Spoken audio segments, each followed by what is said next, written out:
nu. Hej folk. Mig og min ven her, vi vil fortælle mig os selv, og vi vil lave nogle videos. Så jeg håber, I kan lide den og nyde den, og I giver nogle gode likes. Og vi to vil fortælle os om selv nu.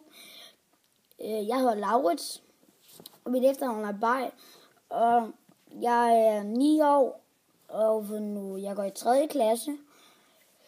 Jeg har nogle masse gode venner. Din to, Alex. Okay.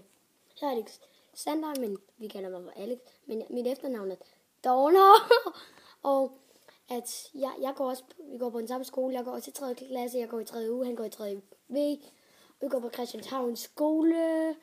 Og Alex, stop. Og så er det... Jeg har også mange gode venner. Skal vi fortælle et par? Jo, vi har nogle masse gode venner, men det behøver vi ikke. Det kan vi fortælle en anden dag. Men vi ses. Hej hej. Håber